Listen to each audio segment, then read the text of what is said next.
तो स्वागत है आप सभी का पढ़ाकू टॉक्स में। मैं मोहम्मद सरफराज और आज हम क्लास 10 ज्यामिति का उपाध्याय नंबर 1 पढ़ने जा रहे हैं, जिसका नाम है थैलेस उपाध्याय भी इसे कहा जाता है। तो सबसे पहले हम दो शब्द का मतलब सीखेंगे। ठीक है, सबसे पहला वर्ड आता है यहाँ पे समांतर। समांतर का मतलब है दो ऐसे लाइन जो कभी एक दूसरे के साथ मीट ना करें। ठीक है, समांतर का मतलब आप समझ गए, ऐसे दो लाइन जो कभी एक दूसरे के साथ ना मिले, कभी जाके एक दूसरे के साथ जुड़े ना। ठीक है, इन्हें हम समांतरों बोल देंगे। और एक वर्ड होता है समानुपातो। समानुपातो तो उसका मतलब क्या है कि सपोज मैं ए बी सी और डी चार चीजें बोला कि मैं ये चारों समानुपातों में है। इसका मतलब कि A by B equal to C by D होगा। इतना आप समझ गए समानुपातों का मतलब। अब हम सीधे उपाध्यायों के ऊपर जाते हैं।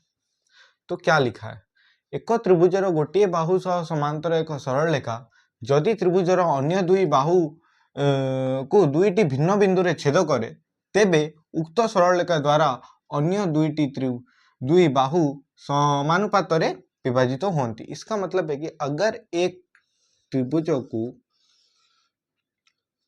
कोई एक सरल रेखा उस त्रिभुज के किसी बाहु के साथ समांतर होके उसके अन्य दो बाहु को छेद कर देता है तो क्या होगा ना। अभी आप यहाँ पे देख सकते हैं, सपोज कोई एक एल सरल रेखा क्या किया ना, बीसी के साथ समांतर होके ए बी और ए सी को दो अलग अलग बिंदु में छेद किया, जो कि यहाँ से इतना लिखा था। ठीक है, तो सपोज वो एक्स और वाई बिंदु में छेद कर दिया, तो इससे क्या होगा, ये चार डिवीजन में टूट जाएगा, ए एक्स बी एक्स ए वाई बी वाई। तो वो कह रहा है अगर कोई सरल रेखा जो कि किसी त्रिभुजों के किसी भी एक बाहु के साथ समांतर हो, यहाँ पे वो बाहु कौन सा है, बीसी है। ठीक है, अगर वो बीसी के साथ समांतर होकर एल सरल रेखा ए बी और ए सी को छेद कर दिया तो उसके जो चार हिस्से बनेंगे वो आपस में समानुपात होंगे। यानी कि ये हिस्सा बाई ये हिस्सा ए एक्स को बोल रहा है कि A X by B X equal to क्या होगा, A Y by C Y होगा, यही बोल रहा है। ठीक है, तो हम दत्ता पहले लिख देते हैं। तो यहाँ पे लिख सकते हैं हम त्रिभुज ए बी सी रे बीसी सह समांतर सरल रेखा एल ए बी ओ ए सी को एक्स ओ वाई बिंदु रे छेद करे। इतना ठीक है, यही तो हो रहा है यहाँ पे। तो प्रामाण्य में हम क्या लिखेंगे, हमको क्या प्रूव करके दिखाना है कि A X by B X equal to A Y by C Y होना चाहिए। ठीक है, तो इतना आप समझ गए होंगे। अब मैं इसे ड्रॉप कर दूंगा, फिर हम आगे बढ़ेंगे।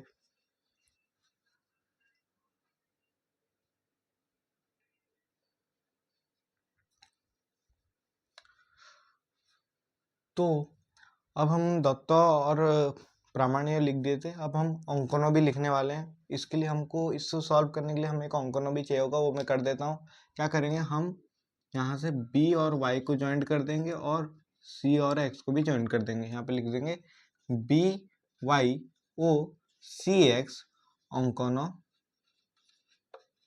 करा जाओ। ठीक है, अंकन कर जाओ। अब हम सीधा चलते हैं अपने प्रमाणों की तरफ। प्रमाण के लिए सबसे पहले हमको ये जो ट्रायंगल देख रहे होंगे ए एक्स और वाई और बी एक्स और वाई, इन दोनों को कंपेयर करना पड़ेगा, यानी कि तुलना करना पड़ेगा। ठीक है, तो यहाँ पे हम लिखेंगे त्रिभुज ए एक्स वाई ओ त्रिभुज बी एक्स वाई मध्य रे। अच्छा, मैं आपको एक बात समझाना चाहता हूँ। आप यहाँ पे देख पा रहे होंगे त्रिभुज ए एक्स वाई और त्रिभुज बी एक्स वाई क्या है ना, ए एक्स और बी एक्स जो दोनों त्रिभुज के हिस्से हैं वो एक ही सरल रेखा ए बी के ऊपर है, और त्रिभुज ए एक्स वाई का एक शीर्ष बिंदु वाई है और त्रिभुज बी एक्स वाई का भी एक शीर्ष बिंदु वाई है। इसका साफ साफ मतलब है कि ये दोनों सेम हाइट के त्रिभुजों हैं। क्या है, सेम हाइट के त्रिभुजों हैं। ठीक है, तो अगर ये दोनों सेम हाइट के त्रिभुज हैं तो इनके त्रिभुजों का क्षेत्रफल का अनुपात ए एक्स बाई बी एक्स निकलेगा। ये आप साफ साफ तरीके से आप अपने बुक को प्लीज उपाध्याय 3 उपाध्याय 1 का बुक का पेज नंबर 3 में होता है, वहां पे आप देख सकते हैं, वहां पे साफ साफ अक्षर में लिखा हुआ है। ठीक है, मैं बस इसे मुंह में बोलती हूँ, आप प्लीज वहां से देखिएगा।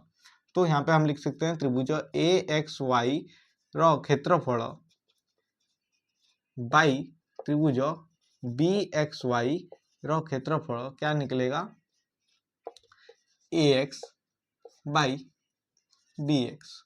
ठीक है, अब हम इसे इक्वेशन 1 मान लेते हैं और उसके बाद त्रिभुज AYX और त्रिभुज CYX मध्य अब हम देख सकते हैं AY और CY दोनों एक ही सरल रेखा AC के ऊपर हैं और दोनों का एक ही शीर्ष बिंदु X है। आप देख सकते हैं, आपके बुक में भी वहां पे लिखा होगा। ठीक है, AY और CY एक ही सरल रेखा AC के ऊपर है और दोनों एक ही शीर्ष बिंदु दोनों का है जो कि X है, तो इनके दोनों का भी उच्चता बराबर होगा। इसके क्षेत्रफल का रेशियो AY बाई CY होगा। तो त्रिभुज AYX ର क्षेत्रफल बाई त्रिभुज CYX ର क्षेत्रफल कितना निकलेगा, AY बाई CY।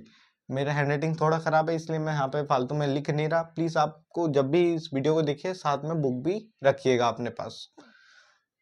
तो ये 2 इक्वेशन हमारा बन के आ गया। आगे बढ़ते हैं फिर।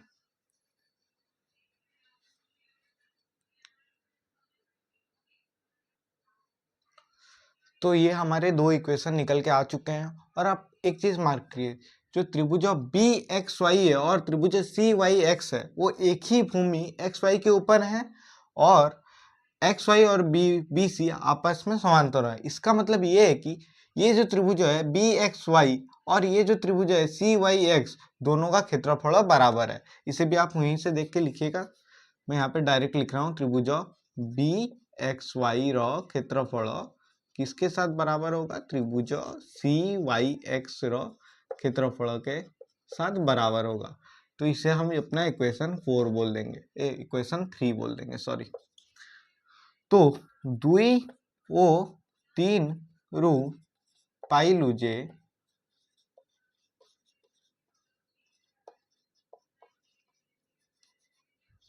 इसे हम ऐसे लिख सकते हैं, त्रिभुज AYX ର क्षेत्रफल किसके साथ, बाई CYX के जगह अब मैं BXY लिख दिया। त्रिभुज BXY ର क्षेत्रफल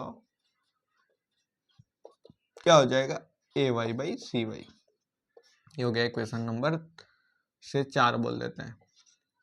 1 ଓ 4 ରୁ पाइलु जे, आप 1 और 4 को अच्छे से देखिए।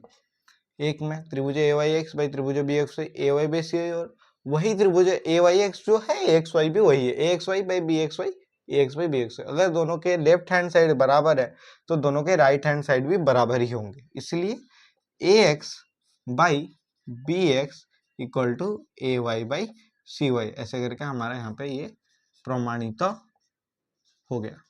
ठीक है,